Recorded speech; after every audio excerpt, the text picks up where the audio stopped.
ॐ अज्ञानतिमिरान्धस्य ज्ञानाञ्जनशलाकयः चक्षुरुन्मिलितं येन तस्मै श्रीगुरुवे नमः।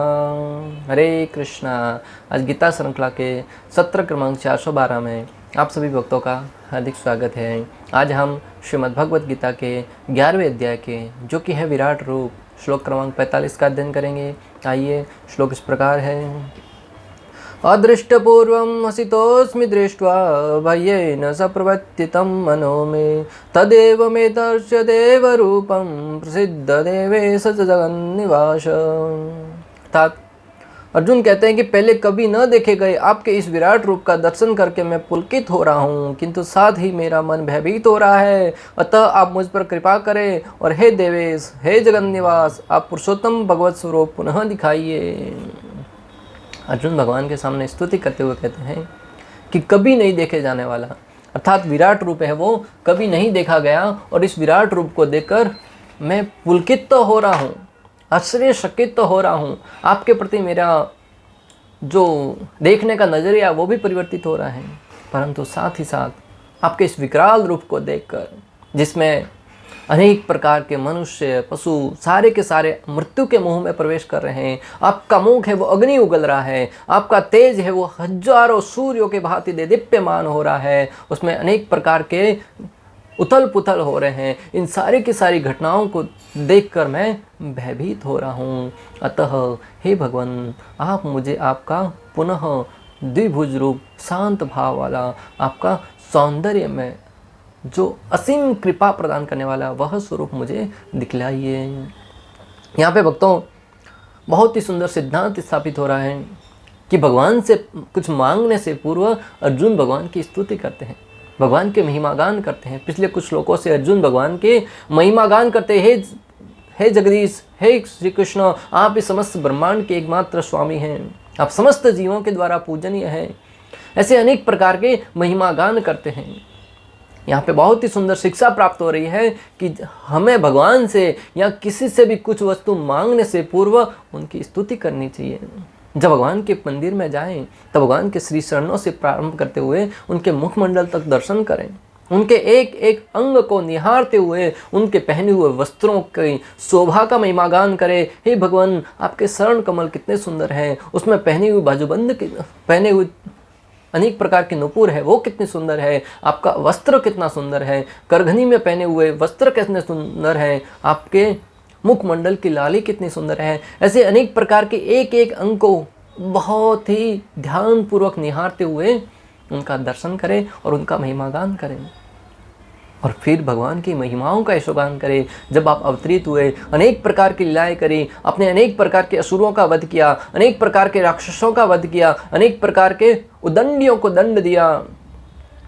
ऐसी स्तुति करने के उपरांत भगवान से मांगे, हे भगवान, जिस प्रकार आपने अनेक राक्षसों का वध किया, उसी भांति मेरे हृदय में बैठे हुए अनेक प्रकार के अनर्थ रूपी राक्षसी प्रवृत्तियां हैं, उनका भी आप नाश कीजिए। जिस प्रकार नरसिंह भगवान प्रकट हुए थे तब अपने नाखूनों से हिरण्यकशिपु रूपी राक्षस का वध कर दिया, उसी भांति मेरे हृदय में अनेक प्रकार के अनर्थ बैठे हुए हैं, उनको अपने नाखून द्वारा चूर चूर करके मेरे हृदय रूपी मिट्टी को उपजाऊ बनाइए, ताकि भक्ति रूपी पौधा मैं उसमें उगा सकूं, और उस भक्ति रूपी पौधे को उगाकर हरि नाम द्वारा सिंचन करते हुए, हरि कथाओं का सिंचन करते हुए उस पौधे को इतना बढ़ाऊं कि वो बढ़ता बढ़ता बढ़ता अनेक लोकों को पार करता हुआ गोलोक धाम को पहुंच जाए और आपके श्री चरणों को स्पर्श कर जाए। इस प्रकार जब हम भगवान के सामने भले बहुत ही आध्यात्मिक इच्छाएं सामने रखेंगे, तब भगवान निश्चित रूप से उन इच्छाओं को पूर्ण करने के लिए हम पर कृपा करेंगे। यहाँ पे अर्जुन समझा रहे हैं कि भगवान से या किसी व्यक्ति से कुछ मांगने से पूर्व उनकी स्तुति करनी चाहिए। अर्जुन द्वारा स्तुति सुनकर मानो भगवान कहे, तुम क्या कह रहे हो, तुम क्या चाहते हो। जब अर्जुन भगवान की स्तुति कर रहा है तब मानो भगवान कहे कि तुम क्या कह रहे हो या तुम चाहते क्या हो मेरी स्तुति करने से उपरांत करने के बाद। साधारणतः कोई व्यक्ति अपनी माँ के सामने उनकी प्रशंसा करता है या उनसे प्रेम भरी बातें करता है, उनको अनेक प्रकार की लुभावनी बातें करता, माता जान जाती है कि बच्चे को कुछ चाहिए, बचपन में कुछ और चाहिए, धीरे धीरे बड़ा होता जाता है, उसकी मांगें भी बढ़ती जाती हैं, तो उसके अनुरूप माता है वो उनके साथ आदान प्रदान करती है। उसी भांति अर्जुन भगवान की स्तुति कर रहे हैं। भगवान समझ गए अर्जुन को कि अर्जुन तुम क्या चाहते हो। तब अर्जुन कहते हैं आपके इस ऐश्वर्यमय रूप को देखकर, जिसको मैं समझ रहा हूँ कि यह वास्तविक रूप से आप ही में स्थित है, मैं अत्यंत हर्षित हूँ। अर्जुन कह रहे हैं कि आपका ऐश्वर्यमय रूप जो विराट रूप है उसको देखकर मैं जानता हूँ कि ये विराट रूप आप ही के अंदर स्थित है। यहाँ पे बहुत ही सुंदर शिक्षा प्राप्त हो रही है भक्तों। जो विराट रूप था वो भगवान श्री कृष्ण के रूप से ही प्रकट हुआ था। अर्थात कई लोगों का ऐसा लगता है कि विराट रूप है वो दिव्य था, इसलिए भगवान को अर्जुन को देखने के लिए उस दिव्य चक्षुआं प्रदान करनी पड़ी, और ये जो कृष्ण रूप था वो साधारण था। परंतु ऐसा नहीं है। अगर तत्व से आचार्यों के मार्गदर्शन में समझने का प्रयास करेंगे, एक एक शब्द हमें स्पष्ट रूप से उल्लेख कर रहा है। अर्जुन यहाँ पर कह रहे हैं कि जो विश्व रूप निकला, जो विराट रूप निकला, वो आपके इसी रूप के अंदर से ही निकला और आपके अंदर ही समाहित हो जाता है। और उसे देखकर मैं बड़ा हर्षित हूँ।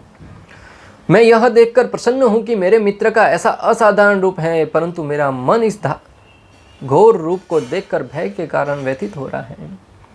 अर्जुन कह रहे मैं प्रसन्न हूँ कि मेरे मित्र के पास इतनी शक्तियाँ हैं, मित्र का इतना विराट रूप है, परंतु उसे देखकर मेरा हृदय है वो भय से व्यतीत हो रहा है। अर्थात मेरे हृदय में भय उत्पन्न हो रहा है। इसलिए मैं आपसे अब एक निवेदन कर रहा हूँ कि मैंने यह प्रत्यक्ष देख लिया है कि आप ही सर्वदेव नियंता, सर्व आधार और परमेश्वर हैं। अब कृपया इस रूप को अपने अंदर रखते हुए आप अपना कृष्ण रूप मुझे दिखाइए, जो मेरे लिए अभीष्ट है। आगे अर्जुन कहते हैं कि इसलिए मैं भी जान गया हूँ इस विराट रूप को देखकर कि समस्त देवताओं के स्वामी आप हैं। सर्व देव नियंता अर्थात समस्त देवताओं के आप नियंता हैं। सर्व आधार अर्थात संपूर्ण सृष्टि के आधार स्वरूप आप हैं। भगवद गीता में भगवान श्री कृष्ण कहते हैं कि जिस प्रकार मोतियों से बनी हुई माला में मोती हैं वो एक धागे के ऊपर आश्रित रहते हैं, इसी प्रकार ये सृष्टि है वो मुझ पर आश्रित है। और परम ईश्वर आप ही परम ईश्वर हैं। ब्रह्मा जी भी इसकी पुष्टि ब्रह्म संहिता 5.1 में करते हैं। ईश्वर परम कृष्ण सच्चिदानंद विग्रह अनादिर आदिर गोविंद सर्व कारण कारण। समस्त कारणों के एकमात्र कारण है वो भगवान है, और समस्त के जीवों के आधार है वो भगवान है। अब कृपया मुझे आपका जो सौंदर्य में श्री कृष्ण रूपी स्वरूप है वो पुनः मुझे प्रकट रूप में दिखाइए, जिसके देखने की अर्जुन की चेष्टा थी, लालसा थी, अभिलाषा थी, जिज्ञासा थी।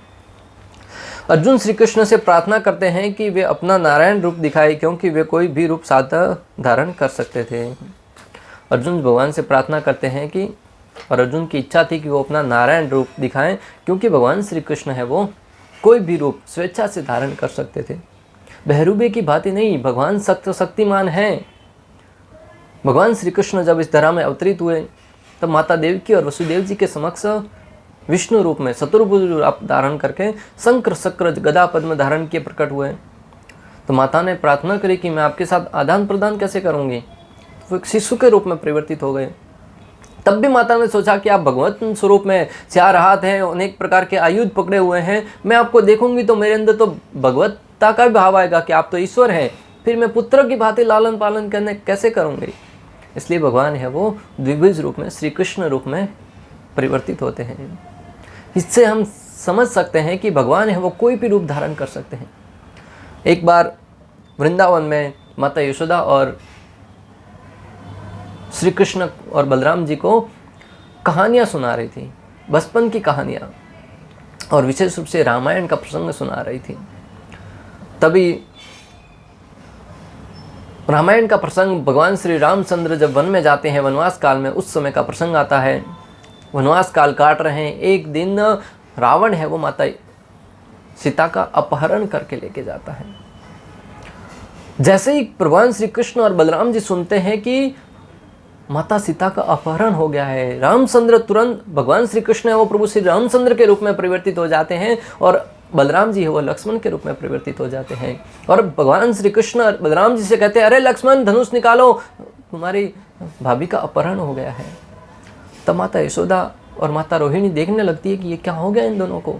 श्री कृष्ण और बलराम जी वो राम और लक्ष्मण के रूप में परिवर्तित हो गए। कुछ समय के उपरांत सामान्य वेश में आए और पुनः कथाएं चलती रही। मैं आपको जो बताना चाह रहा हूँ कि भगवान अपनी इच्छा से कोई भी रूप किसी भी समय प्रकट कर सकते हैं। यह विराट रूप भौतिक जगत के ही तुल्य भौतिक एवं नश्वर है।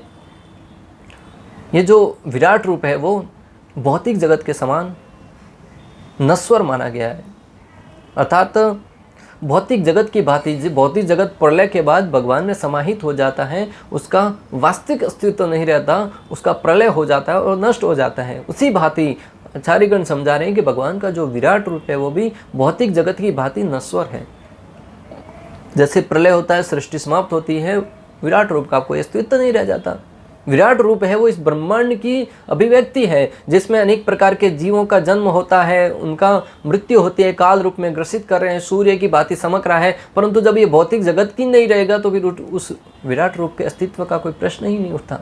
परंतु भगवान का जो सच्चिदानंद रूप है, श्री कृष्ण रूप है, श्यामल रूप है, वो नित्य हमेशा विद्यमान रहता है। आचार्यगण दृष्टांत देते हैं कि जिस प्रकार किसी मेले का आयोजन होता है तो वहाँ पे किसी डीएम को या किसी अधिकारी को उस मेले का डीएम बनाकर वहाँ पे रखा जाता है। मेले के अधिकारी के रूप में कुछ अत्यधिक उनको कुछ अलग से एक्स्ट्रा शक्तियाँ दी जाती है, पावर दिया जाता है, जिसका उपयोग करके वो उस मेले में अच्छे से नियंत्रण कर पाए, अच्छे से उस वहाँ की व्यवस्था को देख पाए। परंतु जैसे ही मेला समाप्त हो जाता है वो डीएम की सारी उपाधि थी या एक्स्ट्रा उसको दिया गया पावर था वो समाप्त हो जाता है। हालांकि डीएम की पोजीशन रहती है, उसके पास खुद का पद का अधिकार है, वो रहता है, परंतु मेले के रूप में जो एक्स्ट्रा उनको दिया गया था शक्तियाँ, वो शक्तियाँ समाप्त हो जाती हैं। उसी भांति इस सृष्टि का जैसे इस निर्माण होता है उस समय विराट रूप के रूप में कुछ अलग शक्तियाँ उनको प्रदान की जाती हैं, जैसे सृष्टि को चलायमान करना, सृष्टि में जीवों की मृत्यु को काल रूप में ग्रसित करना, सूर्य की भांति चमकना, ऐसे अनेक प्रकार की शक्तियाँ वो जैसे सृष्टि का प्रलय हो जाता है उसका भी शक्ति है वो पुनः समाहित हो जाती है भगवान के अंदर। किंतु वैकुंठ लोक में नारायण के रूप में उनका शाश्वत चतुर्भुज रहता है। किंतु वैकुंठ लोक में भगवान का नारायण रूप में जो चतुर्भुज रूप है वो हमेशा विद्यमान रहता है। वैकुंठ लोक में असंख्य लोग हैं और कृष्ण इन सब में अपने भिन्न नामों से अंश रूप में विद्यमान है। वैकुंठ लोक में भी अनेक प्रकार के स्थान हैं, अनेक प्रकार के लोक हैं, परंतु श्री कृष्ण है वो अपने अलग अलग नामों के रूप में वहाँ पे स्थित रहते हैं। इस प्रकार अर्जुन वैकुंठ लोक के उनके किसी एक रूप को देखना चाहता था। इस प्रकार अर्जुन है वो भगवान के वैकुंठ लोक के किसी एक रूप को देखने का इच्छुक था।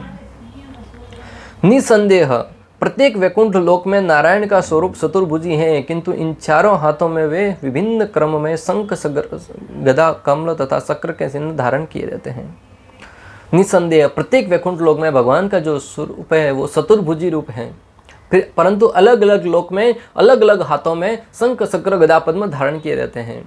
इस लोक में यह हाथ में शंख है तो हो सकता है अगले लोक में यह हाथ में शंख हो। इस प्रकार अलग अलग लोक में अलग अलग भिन्न भिन्न मुद्रा में अनेक प्रकार के आयुध है वो भगवान धारण करते हैं।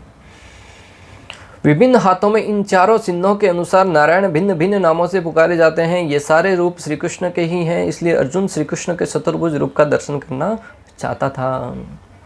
ये जो अनेक प्रकार के आयुध पकड़े भगवान श्री कृष्ण के भिन्न भिन्न रूप हैं, विष्णु के भिन्न भिन्न रूप हैं, नारायण के, वो सारे के सारे श्री कृष्ण के ही स्वरूप हैं, इसलिए अर्जुन है वो भगवान के उस रूप का दर्शन करने का इच्छुक था। रुक्मिणी जी भगवान श्री कृष्ण की महिमा का गुणगान करते हुए भागवतम 10.16.36 में कहती है कि जब आपकी गतिविधियाँ उन मुनियों के लिए भी अस्पष्ट हैं जो आपके शरण कमलों के मधु का आस्वादन करते हैं, तो फिर वे निश्चय ही मनुष्यों की समझ में न आने वाली है। रुक्मिणी जी भगवान श्री कृष्ण का महिमा गान करते हुए कहती हैं कि हे भगवान, हे श्री कृष्ण, हे गोविंद, आपकी जो गतिविधियां हैं, आपके जो कार्यकलाप हैं, आपकी जो लीलाएं हैं, वो उन मुनियों के लिए भी अस्पष्ट हैं जो आपके शरण कमलों के मधु का आस्वादन करते हैं। जो ऋषि मुनि घर बार छोड़कर हजारों वर्षों से तपस्या करते हुए उनका एकमात्र उद्देश्य होता है भगवान श्री कृष्ण के श्री चरणों की सेवा करना, उनके श्री चरणों में आश्रय प्राप्त करना, वो भी आपकी इन लीलाओं को स्पष्ट रूप से नहीं समझ पाते हैं, तो फिर सामान्य व्यक्ति जो ग्रह गृहस्थी में लगा हुआ है, भौतिक जीवन में लगा हुआ है, वो भला आपके इन लीलाओं को कैसे समझ पाएगा। मनुष्यों की समझ में न आने वाली हैं, जो पशुओं जैसा आचरण करते हैं। और हे सर्वशक्तिमान पशु, जिस तरह आपके कार्यकलाप, हे प्रभु जिस तरह आपके कार्यकलाप दिव्य हैं, उसी तरह आपके अनुयायियों के भी। बहुत ही सुंदर शिक्षा भक्तों। यहाँ पे भगवान से प्रार्थना करते हुए रुक्मिणी जी कहती हैं कि जिस प्रकार आपके कार्यकलाप दिव्य हैं, जिस प्रकार आपके द्वारा किया गया प्रत्येक कार्य दिव्य है, अलौकिक है, उसी भांति आपके अनुयायियों द्वारा, आपके भक्तों द्वारा किए गए कार्य भी अलौकिक और दिव्य हैं। हम देखते हैं कि भगवान के महान भक्त भी अपनी शक्ति से ऐसे ऐसे कार्य करते हैं जो सामान्य जीव के लिए आश्चर्य का विषय बनते हैं। श्रील प्रभुपाद भगवान के पार्षद इस धरा पर सामान्य जीव की भांति रहे, परंतु जब भगवान के कार्य को एक रूप देने की बात आई, उनके प्रचार कार्य की बात आई, 70 वर्ष की उम्र में पाश्चात्य जगत में जाकर कृष्ण भक्ति का ऐसा डंका बजाया भक्तों, संपूर्ण विश्व उनका लोहा मान रहा है। आज भारत के प्रधानमंत्री उनके 125वें जन्मतिथि पर सम्मान सहित उनके सम्मान में 125 रुपये का कॉइन जारी करते हैं, सिक्का जारी करते हैं, और उसका महिमा गान आधे घंटे तक टेलीविज़न पर करते हुए संपूर्ण देश को ये संदेश देते हैं कि वो शक्ति थी, वो कितनी महान थी, वो आचार्य थे, वो कितने महान थे। उनके कार्यों का महिमा गान करते हैं कि इस वैदिक सभ्यता के ज्ञान को, कृष्ण भक्ति के अमूल्य रत्न को, श्रीमद् भगवद गीता के अद्वितीय ज्ञान को संपूर्ण विश्व में प्रत्येक व्यक्ति तक पहुंचाया। किसने? श्रील प्रभुपाद ने। ये कोई साधारण व्यक्ति नहीं कर सकता। भगवान श्री कृष्ण के भक्त भी भगवान की भांति असाधारण और असंबित करने वाले कार्य करते हैं। अब तो जिन देशों में धार्मिक पुस्तकों का वितरण करना तो दूर की बात है, उस देश में उन पुस्तकों को लेके जाना भी वर्जित माना जाता था। रसिया जैसे देश में, वहाँ पर अगर कोई व्यक्ति आपको धार्मिक कार्यों के संबंधित करता हुआ प्रतीत होता ना, उसको जेल में डाल दिया जाता था। परंतु श्रील प्रभुपाद ने उस देश में भी कृष्ण भक्ति का डंका बजाया। आज संपूर्ण विश्व में वहाँ पे सबसे ज़्यादा कृष्ण भक्त हैं और श्रीमद् भगवद गीता रूपी ज्ञान वहाँ पे प्रदान किया जाता है। इससे सिद्ध होता है कि भगवान के जो भक्त हैं उनके भी कार्य हैं वो भगवान की भांति अद्वितीय हैं। प्रहलाद महाराज 5 वर्ष के नन्ही सी आयु में अपने आयु के बच्चों को कृष्ण भक्ति का ज्ञान दे रहे हैं, और भक्ति के प्रभाव से उन्होंने संपूर्ण लोक को, जो असुरों से भरा पड़ा था, उनको भी कृष्ण भक्ति में आप्लावित कर दिया। मात्र एक व्यक्ति ने, जिस प्रकार श्रील प्रभुपाद ने मात्र एक व्यक्ति ने संपूर्ण विश्व में कृष्ण भक्ति की अलग जगह दी, उसी भांति प्रहलाद महाराज ने संपूर्ण असुर जगत में कृष्ण भक्ति की अलग जगह दी। अर्जुन भगवान श्री कृष्ण का भक्त था। एक तरफ अक्षौणी सेना करोड़ों की मात्रा में सैनिक थे, और दूसरी तरफ मात्र 5 पांडव और कुछ सेना। सामने वाली सेना में भीष्म, द्रोणाचार्य, कृपाचार्य जैसे बड़े बड़े रथी महारथी योद्धा थे। दूसरी तरफ मात्र अर्जुन एक सर्वशक्तिमान बलशाली योद्धा था। अर्जुन, भीम वगैरह, परंतु शक्ति के स्रोत थे वो अर्जुन थे। फिर भी अर्जुन ने अपने गांडीव के बल पर संपूर्ण कौरवों की सेना को धराशायी कर दिया, और पांडवों के एक भी व्यक्ति का अहित नहीं हुआ। आज भी जैसे अर्जुन का नाम लिया जाता है, गांडीवधारी अर्जुन का नाम लिया जाता है, बड़े सम्मान के साथ लिया जाता है। इससे सिद्ध होता है कि भगवान के भक्त भगवान की कृपा से अद्वितीय कार्य करते हैं, और उनकी लीलाओं को श्रवण करके, उनकी महिमाओं का गान करके, उनके कार्यों का यशोगान करके भक्त के हृदय में भगवान के प्रति श्रद्धा भाव होती है, भगवान को प्रसन्न करने का भाव जागृत होता है। इसलिए तो भगवान के भक्त हैं वो भगवान के भक्तों की सेवा करते हैं, भक्तों का महिमा गान करते हैं, भक्तों की कथाओं को सुनना पसंद करते हैं। हरिदास ठाकुर जैसे महान भक्त हुए, उनके नाम का आश्रय लेकर ही हम नाम के प्रति, हरिनाम के प्रति श्रद्धा बढ़ा सकते हैं। आपके पास कुछ भी नहीं है, क्योंकि आपसे परे कुछ भी नहीं है। बलि के परम भोक्ता ब्रह्मा तथा अन्य देवता तक आपको नमस्कार करते हैं। जो लोग अपनी संपत्ति से अंधे हुए रहते हैं और अपनी इंद्रियों को तृप्त करने में लीन रहते हैं, वे काल रूप आपको नहीं पहचान पाते। आगे कहते हैं कि आपसे परे कुछ भी नहीं है, आप ही संपूर्ण ब्रह्मांड के स्वामी, यहाँ तक कि ब्रह्मा जी भी आपके अंतर्गत ही कार्य करते हैं। और इस जगत के सामान्य व्यक्ति जो भोगों में लगे हैं, भौतिक कार्यों में लगे हैं, वे सब इंद्रिय तृप्त करने में लीन रहते हैं और वे काल रूपी आपको नहीं समझ पाते हैं। जो भौतिक इंद्रिय भोग में लगे हुए हैं उनके लिए आप काल रूप में जाते हैं और उनका जीवन समाप्त कर देते हैं। बलि के भोक्ता देवताओं को आप उसी तरह परम प्रिय हैं जिस तरह की वे आपको हैं, और जो देवता हैं उनको भी आप उसी तरह प्रिय हैं जिस तरह आपको वे प्रिय हैं। देवताओं के जीवन में जब भी कोई संकट आता है वो भगवान के पास जाकर उनके सामने याचना करते हैं, और भगवान भी कृपालु हैं कि उनकी सारी की सारी इच्छाओं को पूर्ण करते हैं। आप समस्त मानवीय लक्ष्यों के साकार रूप हैं और आप ही जीवन के अंतिम लक्ष्य हैं। आप मानवीय सारे के सारे मानव के लक्ष्य हैं, उनके आप साकार रूप हैं, और समस्त मानव जीवन के लक्ष्य केंद्र बिंदु आप ही हैं। जो व्यक्ति ये जान लेता है और उसे प्राप्त करने के लिए प्रयत्नशील होता है, वह जीवन में वास्तविक जीवन यापन करता हुआ प्रतीत होता है। हे सर्वशक्तिमान विभु, आपको प्राप्त करने के इच्छुक बुद्धिमान व्यक्ति अन्य सारी वस्तुओं का परित्याग कर देते हैं। वे ही आपके सानिध्य के पात्र हैं, न कि वे स्त्री तथा पुरुष जो पारस्परिक विषय वासना से उत्पन्न सुख तथा दुख में लीन रहते हैं। हे भगवान, जो आपको समर्पित भक्त हैं, जो आपकी भक्ति में लगे हुए हैं, वो इस जगत की सारी इच्छाओं को त्याग कर एकमात्र आपको प्राप्त करने के लिए हमेशा प्रयत्नशील रहते हैं, और वो ही आपका सानिध्य प्राप्त करने के पात्र हैं। वे लोग नहीं जो स्त्री और पुरुष आपस में परस्पर इंद्रिय भोग करने के लिए हमेशा लालायित रहते हैं, अनेक प्रकार की काम इच्छाओं के द्वारा ढके रहती हैं उनकी इच्छाएं, वो सब आपकी कृपा प्राप्त करने के लिए पात्र नहीं है। भगवान की कृपा प्राप्त करने के लिए पात्रता होनी चाहिए भक्तों। जिस प्रकार कुछ वस्तु लेने जाते हैं उसके लिए उचित पात्र होना चाहिए। अगर आप जूस लेने के लिए जा रहे हैं तो आप थैली लेके नहीं जा सकते कपड़े की, उसके लिए आपको स्टील का या कांच का कुछ पात्र बर्तन लेके जाना पड़ेगा। उसी भांति अगर भगवान की कृपा प्राप्त करनी है तो आपको भौतिक उपाधियां रूपी पात्रता काम नहीं आएगी। आप कहेंगे मैं उस देश का प्रधानमंत्री हूँ, मुझे भक्ति प्रदान करो, नहीं मिलने वाली। उसके लिए दासत्व रूपी पात्रता होनी चाहिए, भक्तों की सेवा रूपी पात्रता होनी चाहिए, भगवान के प्रति समर्पण भाव जैसी पात्रता होनी चाहिए, तभी हमें भक्ति रूपी शक्ति प्राप्त होगी, भक्ति रूपी दान प्राप्त होगा। इस प्रकार श्लोक क्रमांक 45 का भक्ति वेदांत तात्पर्य पूर्ण हुआ।